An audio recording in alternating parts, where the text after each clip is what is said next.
आज लोहड़ी है और लोहड़ी के मनाने के लिए मेरे साथ इंडियन आइडल के ये जो टैलेंटेड हीरोज़ है मेरे साथ मौजूद है। सबसे पहले आप सभी का बहुत बहुत स्वागत है। Thank you so much. Thank you. Hi. आज हम आपके साथ लोहड़ी स्पेशल प्रोग्राम कर रहे हैं। सबसे पहले हमारे दर्शकों को लोहड़ी की बहुत बहुत बधाइयाँ आपकी तरफ से। Happy Lohri to all of you. और दिल्ली में पंजाबी लोग बड़े धूम से बनाते हैं और मैं बहुत मिस कर रहा हूँ और मैं चाहता हूँ कि मैं अपने परिवार के साथ लोहड़ी का त्यौहार बनाऊँ, बट कोई बात नहीं। उनके लिए सबसे बड़ी खुशी की बात है मैं इंडियन आइडल में हूँ, टॉप 14 में हूँ, तो बस उनकी ब्लेसिंग्स चाहिए और ऐसे आगे बढ़ता रहूँ क्योंकि त्यौहार तो बहुत मनाने हैं और खुशियों से मनाने हैं और अपने परिवार के साथ आगे बहुत सारी मस्ती करनी है। पर मैं यही चाहता हूँ कि लोग मुझे जो इतना प्यार दे रहे हैं और जो इतना सत्कार दे रहे हैं ऐसे प्यार देते रहें और मुझे बहुत सारा प्यार चाहिए बस आपका। Thank you. चलिए सबसे पहले शुरुआत करते हैं लोहड़ी के कोई भी सॉन्ग जो आपके जहन में है। Let's start with the Lohri song. या हो आ गई लोहड़ी रे, मना लो लोहड़ी रे, ना ना ना ना ना, मना लो लोहड़ी रे। जो गर्ल्स यहाँ बैठी हैं जाहिर सी बात है सबका फेवरेट सोनू निगम है और आप बोल भी चुके हो और मैं पढ़ भी चुका हूँ। तो क्या रीज़न रहा? बिकॉज उतने ही अच्छे सिंगर तो अनु मलिक भी हैं। अरे सोनू निगम जी को ना हम सब ने बचपन से सुना है और वो हमारे आइडल, हमारी इंस्पिरेशन रहे हैं। और सोनू सर से मिलना उनको मतलब उनके जैसा अगर कोई 1% भी गा लेना तो बस बहुत बड़ी बात होती है, इसलिए वो सबके पर्सनल फेवरेट होते हैं। अनु मलिक सर से मुझे बहुत डर लगता था पहले, आई थॉट कि वो बहुत स्ट्रिक्ट होंगे, लेकिन ऐसा कुछ भी नहीं था। वो भी बहुत प्यारे हैं, इतने अच्छे से हमें गाइड करते हैं तीनों। और बट सोनू सर थोड़े ज़्यादा फेवरेट है। On other side note Anu Malik के जो शायराना अंदाज है आपको कैसा लगता है? Oh nice question. Anu Malik sir का जो शायराना अंदाज़ है मुझे बहुत ज़्यादा पसंद है। पहले भी पसंद था, पहले थोड़ा डर लगता था कि शायरी मारेंगे तो बहुत टॉन्टिंग वे में मारेंगे, बट ना जब से हम उनके साथ काम कर रहे हैं तो बहुत ज़्यादा स्वीट है वो, इतने ज़्यादा पॉजिटिव है वो, तो मेरे तो फेवरेट है वो। Very nice. या आपसे जानना चाहेंगे कि फराह खान जब आप अपने ऑडिशंस के लिए गए, तीनों जजेस आपके सामने थे, तो जहन में क्या था? बिकॉज कहीं ना कहीं नर्वसनेस होती है then when you started singing, क्योंकि कोऑपरेटिव बहुत है, जब भी आप अच्छा करते तो तीनों की तरफ से वाहवाही आती है, तो आपका क्या रिएक्शन था when you were on auditions? Auditions पे पहले दिन बहुत ज़्यादा डर लग रहा था। बैक स्टेज थी और मैं बहुत नर्वस थी, मुझे लग नहीं रहा था कि शायद पता नहीं परफॉर्मेंस कैसा होगा, अच्छा होगा बुरा होगा। फिर जब स्टेज पे गई और सामने उन तीनों को देखा, स्टेज तक वो डर था, फिर निकल गया। फिर गाते गाते पता नहीं वो कब नर्वसनेस निकल गई और उसके बाद फराह जी ने और अनु जी ने और सोनू जी ने, तीनों ने ही ये कहा कि आवाज़ आपकी बहुत अच्छी है और आप 100% नहीं 200% आप मुंबई आ रहे हैं। तो मेरे लिए वो एक गोल्डन अपॉर्चुनिटी थी और वो मैंने ग्रैस्प करी और मुझे गोल्डन टिकट मिला और आज मैं यहाँ हूँ। चलिए सबको बहुत बहुत मुबारक हो, टॉप 14 में आप जा चुके हैं।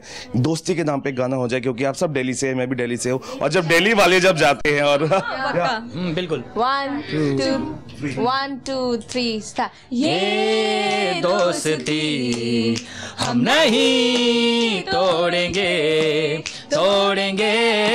दम मगर तेरा साथ ना छोड़ेंगे।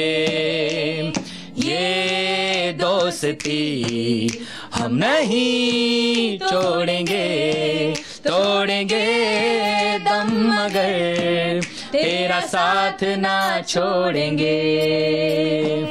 गाने की इंस्पिरेशन आपने अपने नाना जी से ली, तो किस तरीके से आप उनको सुनता है? कभी सुना है मतलब उन्हें? एक्चुअली ये मेरे खुशनसीबी नहीं रही क्योंकि मैं 2 साल का था, छोटा था, तो उनका देहांत हो गया था। बट उनकी वजह से आज मैं सच में गा रहा हूँ, क्योंकि जब मैं छोटा था तो मुझे गोदी में लेके जब सुबह रियाज़ करते थे और मेरी मम्मी बताती थी कि जब वो गाते थे लोगों की भीड़ हो जाती थी और काफ़ी लोग उनसे सीखने भी आते थे।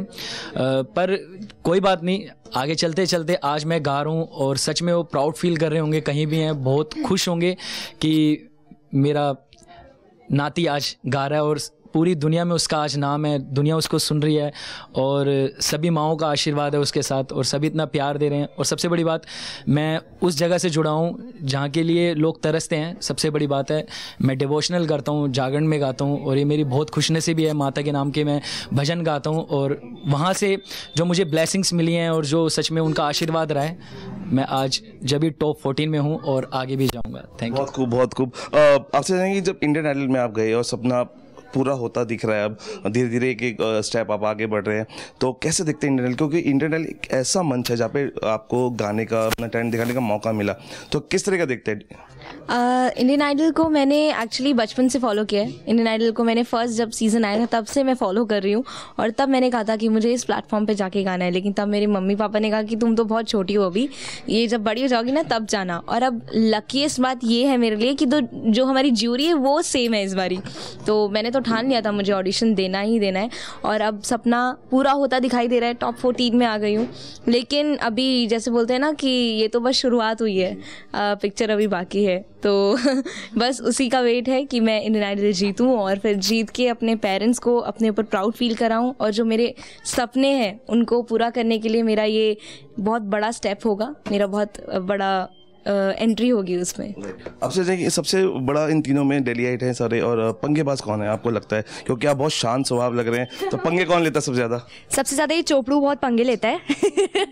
प्रेम चोपड़ा चोपड़ू? नो, इसका नाम हमने सरकाज़म चोपड़ा रखा है, क्योंकि ये बहुत सरकास्टिक है, बहुत ज़्यादा। ये जो भी बात बोलेगा उसका उल्टा ही हमें मानना है, बस उसका उल्टा ही होता है। भगवान के लिए मुझे छोड़ दो, मैं बोला भगवान के लिए तो जो छोड़ूंगा तो मैं क्या करूँगा।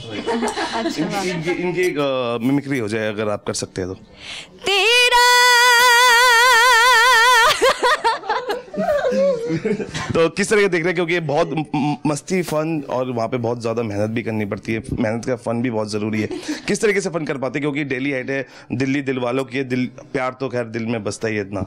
एक्चुअली मस्ती हम बहुत करते हैं, क्योंकि सब पहले कंपटीशन तो एक अलग बात है, वो तो बात की बात है, उससे पहले हम मस्ती बहुत करते हैं। जब भी हमें थोड़ा खाली टाइम मिलता है, फ्री होते हैं, तो हम कोई ना कोई गेम खेलते हैं। मान्या बहुत मस्ती करती है, मानसी बहुत मस्ती करती है, स्तुति बहुत मस्ती करती है। एक्चुअली हम दिल्ली के हैं तो दिल्ली वाले मस्ती तो छोड़ेंगे नहीं, तो हमें ऐसा लगता है हम सबसे ज़्यादा मस्ती करते हैं और बहुत इंजॉय करते हैं। मान्या से जानना चाहूँगा, who is going to be the best, the biggest competitor, because you don't have to be diplomatic.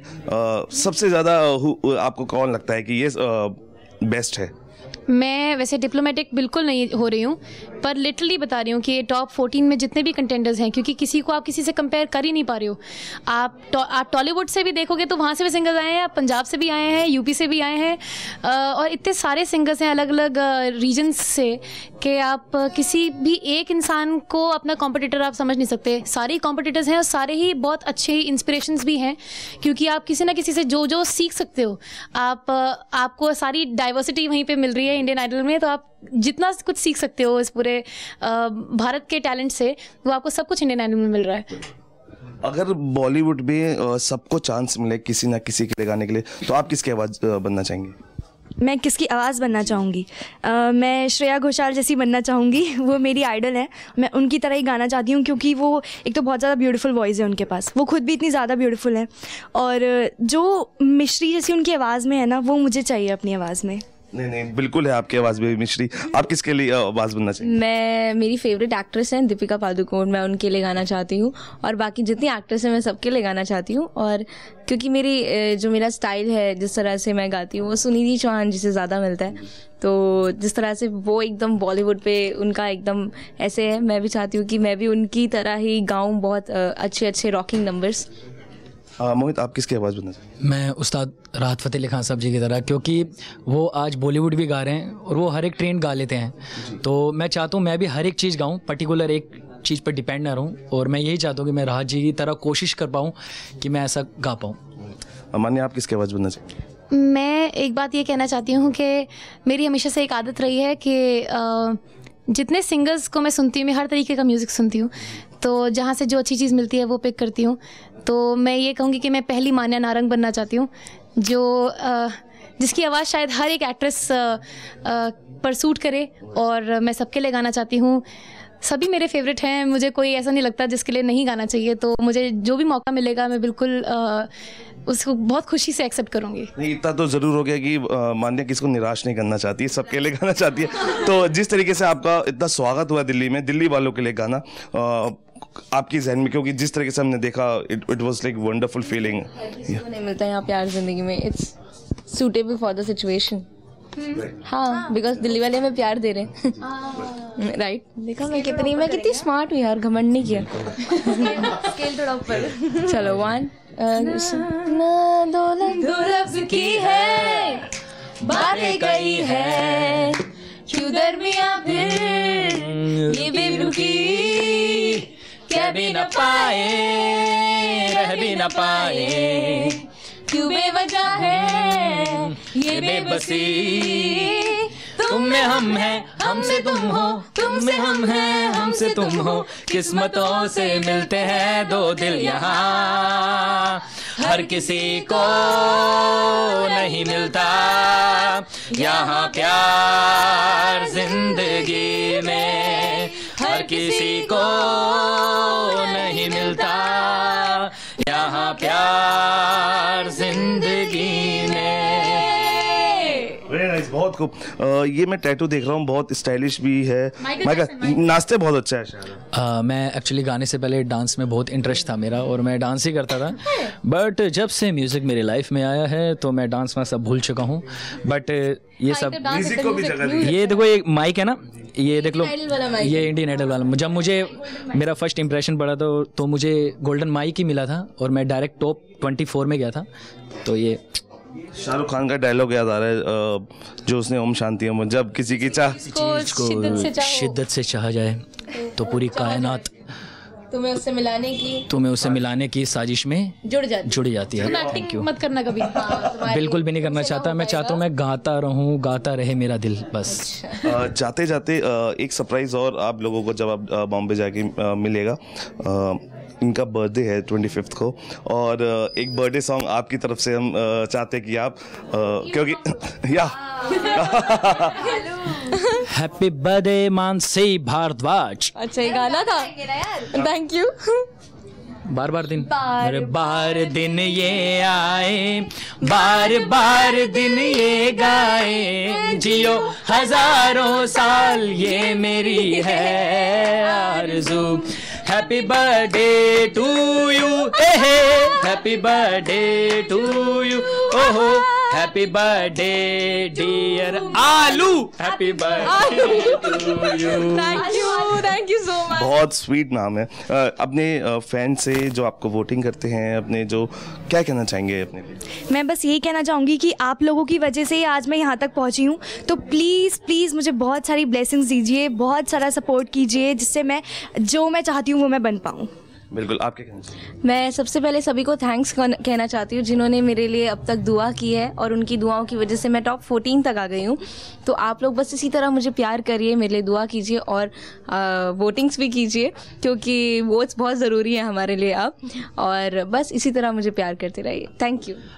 Delhi वासियों को सबसे पहले जय माता दी। ऐसे ही अब अपना प्यार देते रहिए, क्योंकि आपकी वजह से, आपकी दुआओं की वजह से आज मैं इंडियन आइडल में हूँ, टॉप 14 में। और ऐसी ब्लेसिंग देना कि आगे भी अच्छा गाता रहूँ और मुझे ज़्यादा से ज़्यादा वोट करना। Thank you so much. क्या कहना चाहिए? सबसे पहले तो नमस्कार। बहुत प्यार दिया है आप सबने और मुझे बहुत सारा प्यार और बहुत सारी ब्लेसिंग्स मिल रही हैं दुनिया भर से, और इसलिए मैं आज टॉप 14 में हूँ और मैं आगे भी जाना चाहती हूँ, इसलिए आपकी वोट्स की बहुत ज़रूरत है। तो आप प्लीज़ हमारे परफॉर्मेंसेस देखिए और पसंद कीजिए और वोट कीजिए, ढेर सारे वोट कीजिए, और हम में से किसी को इंडियन आइडल बनाइए please. Thank you talking to all. Thank you. तो ये थे हमारे साथ वो सारे टैलेंट जो दिल्ली से था, और इनकी तरह ये आप भी गाइए, मुस्कुराइए और अपनी ज़िंदगी मौज से जी। कैमरामैन अभिजीत के साथ सौरभ शर्मा, समाचार प्लस।